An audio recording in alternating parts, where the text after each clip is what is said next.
His Monday Morning QB column on SI.com has been must-read for... How long have you been doing the Monday This Morning is my 20th year. 20th Can you believe that? year. Wow. I mean, I got my first email address in 1996. And in 1997, I started writing Monday Morning Quarterback. Just as the editor of the site said to me, just take everything that you don't use in SI and throw it into this little melange of a column. And that's what I've done for the last 20 years, only it's grown from, my first column was 800 words, and I think this week was about 8,100. So, it's grown a tad. Peter King of the MMQB.com joining me here in studio. It's great to see you here in person out here in Los Angeles. What a great studio you have. Thanks, it's beautiful. Peter. Thanks. Really nice. I love having you here. So, first things first, you just came off a flight, and you're like, well, what's going on? What's going on here? Jerry Jones said in his local radio show today about the quarterback decision that there's no timetable to make it. And it just seems he was on this show last Friday and said that Tony Romo will do whatever's best for the team, and that when he rejoins the Cowboys, he'll be with a team that's in contention. Didn't say starting for a team. Right. It seems that the Cowboys are softening his stance here. The Cowboys are, but just remember, Rich, this was, I'm going to go back now, I think 7 weeks. I talked to Stephen Jones. So Romo gets hurt on a Thursday night, I think in Seattle, if I'm not mistaken. Yes. And then I talked to Stephen Jones on Sunday, and Stephen Jones said to me all the right things. This is Tony's job, everything. But at the end of the conversation, he said, now, we all know that there was this Tom Brady, Drew Bledsoe thing once. And we just, you never know what might happen, but this is Tony's job. And he said all the right things, except he put in that one asterisk. And that asterisk has come to pass. Well, in a way that, look, we were having our fun here on the show, Peter, during the preseason that Prescott was the 304th member of the Pro Football Hall of Fame, based on the way he was playing in the preseason, right? Yeah. But now that Brady-Bledsoe comparison has been realized. There's no question about it, especially since Prescott has beaten Tom Brady's record for most pass attempts without an interception to start a career. He won in Lambeau Field, Peter. Yeah. That's what convinced me. Plus, I mean, look, and part of this is that Aaron Rodgers is really struggling right now. But, I mean, if you brought somebody to their first football game and you just told them the rules, and at the end of the game you said, hey, who's better, that guy in white who's playing quarterback for them, or that number 12 for the green team? Who's better? I mean, 100 out of 100 would say Prescott was better. So, I mean, it isn't trying to say anything. You cannot denigrate in any way, shape, or form Tony Romo.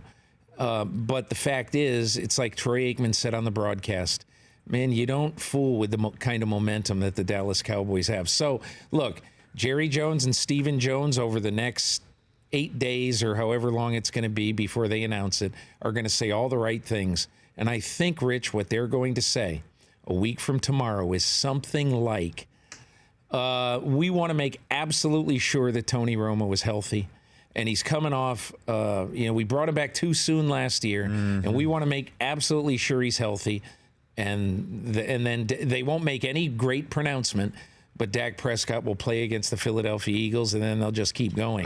But then they keep going is that then there's two ways that Romo gets the gig back, okay? One is that they wrest the wheel away from Dak Prescott and hand it back to Romo, which I just don't see happening. Well, but I think that Prescott, the way he has played, that it can't even just come after one loss, right? That he deserves even to have the step back. Right. The way that he's played over the first 6 games. That's one way. And of course, the other way is that Romo gets in there because Prescott's hurt. Yeah, but I think, Rich, that you're probably right about one game wouldn't do it. But I also think that Jason Garrett and Scott Linehan, the offensive coordinator, if there comes a point where he gets overwhelmed mentally, which I'll tell you what, I talked to Dak Prescott Sunday night. He is not overwhelmed by anything. And Pete Thamel of Sports Illustrated wrote a really good story in the magazine this past week, and he had a great anecdote in there. Dak Prescott, in week 3, had tickets to Kanye West on a Thursday night in Dallas. and he had the tickets, and he really wanted to go, but he said, probably won't get home till like 12:30, 1 o'clock. I don't need to be fooling with this now. I can see him another time. Now, that's pretty darn mature, I think. You know, I asked him about that the other night, and he said, well, and I mean, it came off as a bit of a humble brag. He said that's who I am, and I think that shows the kind of person and the kind of preparer I am. Well, you might not have caught it on your go-go Wi-Fi on your flight or anything, but Gil Brandt on Twitter said that that Dak has turned down a couple of lucrative endorsement opportunities during the bye week to go hang out with his grandmother in Louisiana on his off week. Wow. So, I mean, these are the things that you're hearing about Dak Prescott, that his head's screwed on straight, which clearly you need to have in the Dallas area when you're playing quarterback for the Dallas Cowboys, Don't you think, Rich, when you watch that game now, okay, I don't watch a lot of college football, but Dak Prescott was what a quarterback in college football is today, really. You know, a shotgun guy, getting the stuff from the sidelines, doing all this stuff, not doing a lot of the sort of pro-style stuff. And Troy Aikman said something during this game. It really hit me that there was a play where he threw, I think, a 15-yard completion to Terrence Williams. I wrote about it in my column this week, that he did 3 things he never did in college. Took the snap from under center, took a 7-step drop, and did play action. None of those things. And Prescott was amazed that Aikman kind of picked up on it, and he said, yeah, I never did any of those things in college. And he did it so comfortably, and with LaTroy Guion and Julius Peppers in his face. He's been incredible. I mean Jerry Jones on Friday when he called Prescott's play a miracle. He said it's been a miracle, which obviously sounds like a man emotionally scarred from last year. It's the exact opposite of the problem that he had last year, where nobody could put quarters together, let alone games together. Rich, my whole take on all of this is I don't care who they play. I don't think it really matters all that much if they yank Prescott now and put Romo in. I just don't, and here's why. Because this is the first time in the Jerry Jones era, I think, and that includes all the years with Troy Aikman, this is the first time they've ever had 2, maybe except for the short Bernie Kosar interlude, and that's when Bernie Kosar wasn't really Bernie anymore. But this is the first time that they've ever had 2 really good starting quarterbacks at the same time. And who does have that right now? And I know everybody is saying, hey, pump the brakes on Dak Prescott. How can you call him really good? Well, maybe I can't, but I know what I've seen. And my eyes can't unsee that. It's like if I were right now evaluating Jimmy Garoppolo, I know what I've seen in those games that he played. And yeah, has he done it for long enough? No. But if I were the New England Patriots right now, I wouldn't wait till after 2017, after his 4th year to try to re-sign him. I'd try to do something right now to make sure that whenever Brady is done, my quarterback in the next 10 years after that is Jimmy Garoppolo. Well, let's take a break. We're back at 60 ticks of the clock. I want to talk with you about that because we were discussing it yesterday with Chris Brockman, our resident Patriot honk over there, about the whole Romo Prescott thing, that there's the Brady Garoppolo thing next year. And then to answer your question, who's got 2 good quarterbacks in the same team? I know one team that's got 4 of them. 2 of them don't dress, and they've got only 1 win after last night's Monday Night Football game. And I want to talk about the Jets. Talk about the New York Football Jets. With Peter King and so much more from Peter King right here on The Rich Eisen Show in person in just 60 ticks.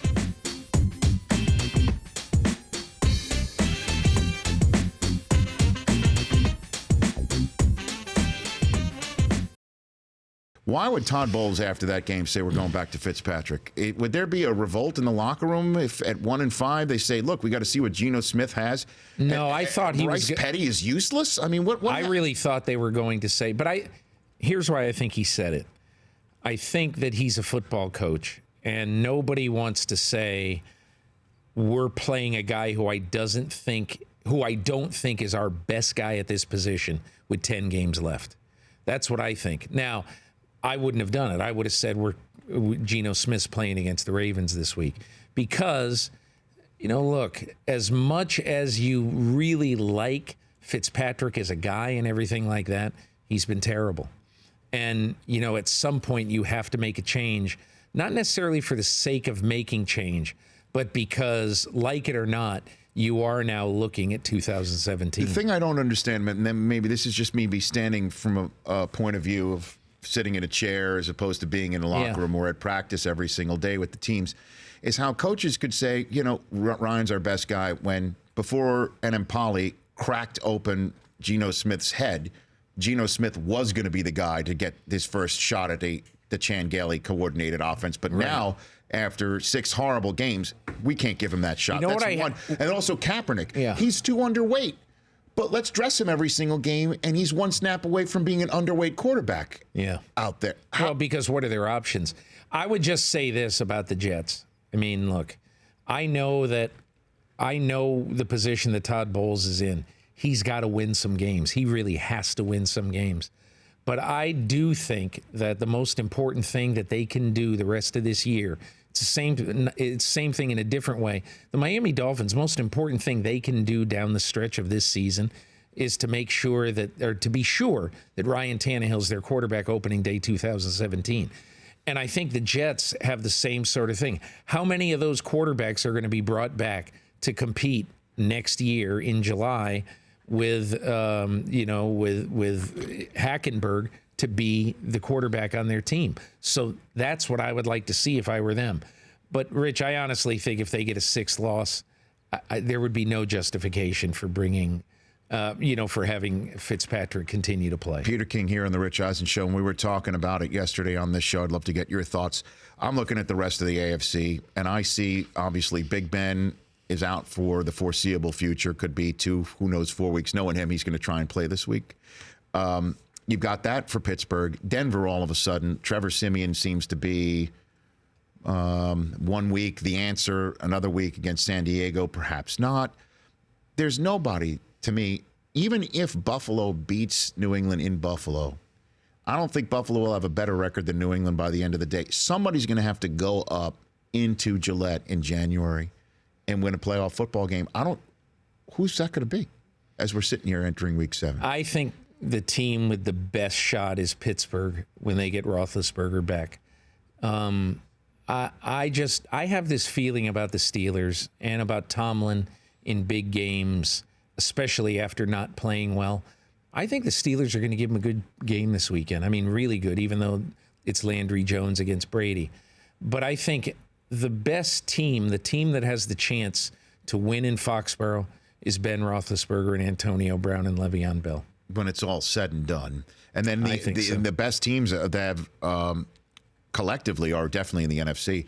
I know I might be accused of being an NFL Network homer, but it's also an NBC game with the NFL Network, that Thursday night Cowboys at Vikings to kick off December football on December 1st. I mean, that might be the best game of the rest of the year. And the neat thing is it's both of those teams are playing the Thanksgiving Day game the week before, so there'll be a full complement of rest going into a Thursday night game.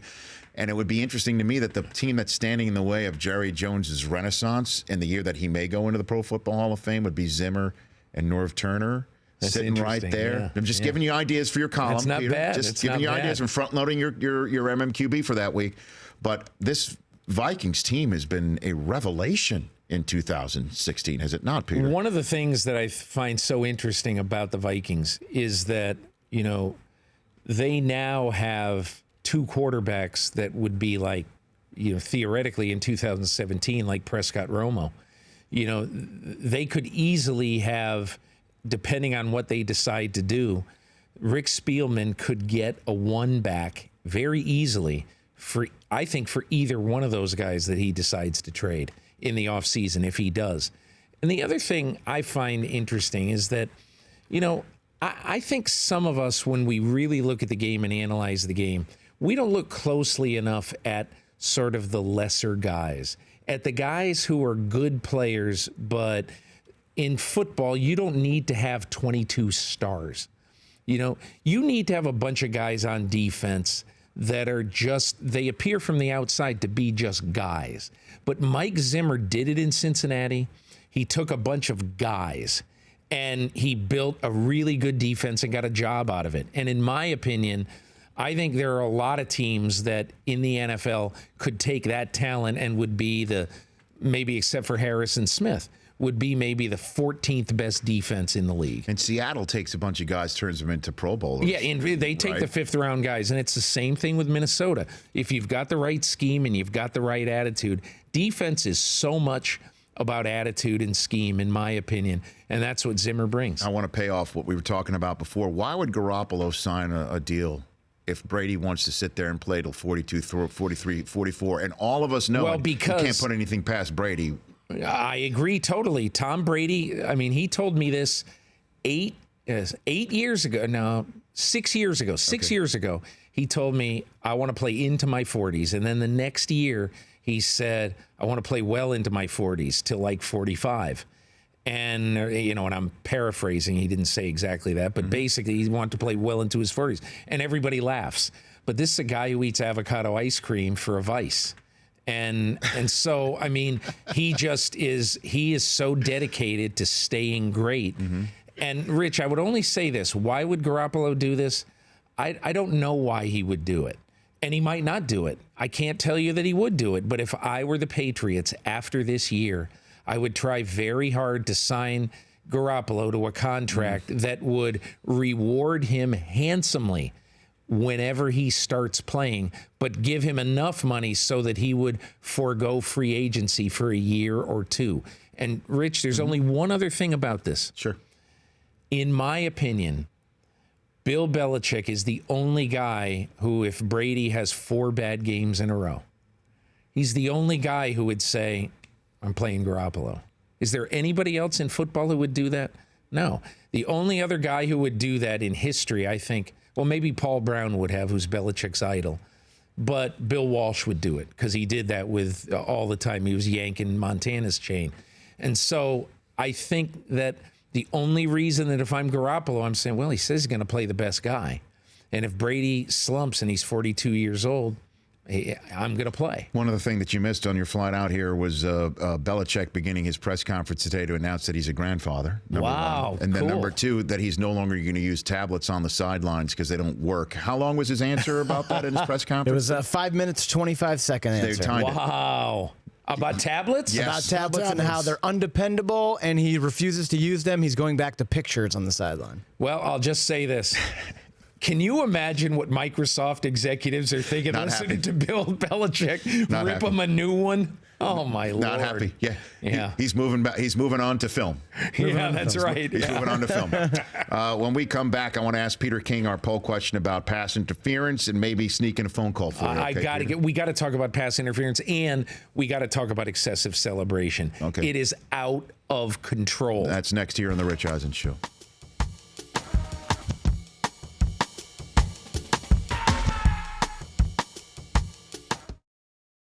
When hunger throws you off your game, there's no more satisfying solution than a Snickers bar. It's packed with peanuts, creamy caramel, and chewy nougat, all covered in rich milk chocolate. So grab a Snickers for your delicious treat that will satisfy your hunger and definitely get you back in your game. Snickers satisfies, and you're off your game when you're hungry. Rich Eisen Show week-to-week player of the week, WEAK, was Jeremy Curley, who went from the penthouse to the outhouse in just 1 week's amount of time. We want to thank everybody who tapped on the social button at the top of the Rich Eisen Show app homepage to vote for Jeremy Curley. I like how you say player of the week. That's the way we do it. It's nice. It's not week. There's a week-to-week player of the week, and then there's the week-to-week player of the week. That's the way it works, Peter King. I like it. The way it works. Our poll question today that folks voted on the app, is it still 3-1 to close up the poll? 78-22. Should pass interference be reviewable? Yes or no? What would you vote Absolutely, 100%. It should be reviewable. Plus, the other thing about pass interference is that it should absolutely just be a 10-yard. You might want to make it 15. That's fine. Well, wouldn't people just be grabbing down the field? That's what everybody says. It's a pile of crap. It doesn't happen in college football, does it? No, it rarely happens that a guy who gets beat just tackles a guy in college football. I've heard Eric that for some all numbers. The time. What is it? I asked Eric for some numbers on that. Plays of 25 yards or more where there was defensive pass interference. Last season, 59 plays. The season before, 57. Season before that, 57. So it's in that 50 to 55 range of 25 yards or more, where a quarter of the field is. I just think it's ridiculous. It's not worth it, especially with all of the ticky-tack pass interference calls that you get. You know, I mean, Dominique Rodgers-Cromartie got a horrible, dreadful pass interference call the other day. I can't recall a worse one. I mean, there was no. He barely touched the guy, Brashad Perryman. And then you see the Seattle game. You see the Seattle game, and at the end of the game, the last play where Richard Sherman has. And look, whatever you can get away with is fine. But all I'm saying is anybody who watches that play, Richard Sherman should have got flagged for defensive pass interference. Well, while you're on a roll, what's your concern about the excessive celebration? You said going to break. Are you concerned about the flags being thrown, or there is too much celebration in the league? No, I'm much more concerned about the flags that are being thrown. And, you know, look, I think that when you flag Vernon Davis for excessive celebration, which is the only reason why the NFL got its first kickoff return for touchdown, Wendell Smallwood for Philadelphia. That's the only reason, because he got to actually feel the ball feel the kickoff in the field of play. But what I think is ridiculous about it is that there are some things that whatever the letter of the law is, okay, you can't use the ball as a prop. So Vernon Davis was pretending that the ball was a basketball and he's shooting it calmly, gently, not showing up anybody. And yet, if you stand up and you're Steve Smith and you spin the ball, you're using that as a prop. You're using the ball as a top. So what in the world are you doing penalizing this? Mm-hmm. And, you know, I don't think you should penalize spinning it like a top either. But it's totally absurd that you're penalizing people for doing things that don't show anybody up. Well, I love Vernon Davis. You know, he's one of the nicest guys out there. But I am kind of mandated to say that may not have been the rule the last time he scored a touchdown in the National Football League. Is that wrong? In prehistoric day, back in the day? Just got to point out the... And I love Vernon Davis, even though that statement belies the other statement. Yes, it is. How long does it take you to write an MMQB? How long does it take you to I work just a little bit on Friday with stuff I know I'm going to write, maybe 600 or 800 words. And then Saturday, I try to write about 2,000 words or maybe 2,500. And then you burn the midnight oil. And then Sunday. I go hard until I'm trying to finish it this year at 4 a.m. because we're trying to get it up every week at 5 a.m. Eastern. Yeah. Wow. And when you started your first gig with the Cincinnati Enquirer? Cincinnati Enquirer, 1980. Who was your first coach you interviewed? Well, let me say this, Rich. I covered the Bengals in 1984, Sam Wyche's rookie year. Mm-hmm. And one of my first interviews with Sam Wyche was the day before the NFL draft. I had been on the job about 6 days. And I walk into his office, meet him, say hi, and we talk about, and Sam Wyche says, look, if you're not going to talk to any of the other writers from the other cities or whatever, I'll help you out. Sam Wyche went down rounds 1 through 5 or 6 or whatever, and he told me everybody who they were going to draft. And he told me in detail, all right, we're taking Boomer Esiason, we're taking Ricky Hundley, we're taking Brian Blados, we're taking Stanford Jennings, this return man from Furman or wherever he was from. And he goes through all of these guys. And the next day, I'm right on 7 Cincinnati Bengals draft picks. And my boss says, I don't know. I think I'm going to have to bow down to you. You've been on the beat for 6 days, and you just got the Bengals' entire draft in the paper. You're a miracle man. And I said, no. I'm really overrated. I cannot keep that up. Anyway, but how about this? Last thing I'll say. Sure. Sam Wyche, the coach, and every day in Wilmington, Ohio, 2-a-day practices. And I watch practice almost every day at the side of Paul Brown. That's incredible. Paul Brown, watching practice with him and Sam Wyche, the coach. It was a fun experience. Thanks for coming in, Peter. All right, Rich, thank you. I'll do your podcast as soon as this show's over. Good. I look forward to that. The Rich Eisen Show, weekdays at noon Eastern on Audience.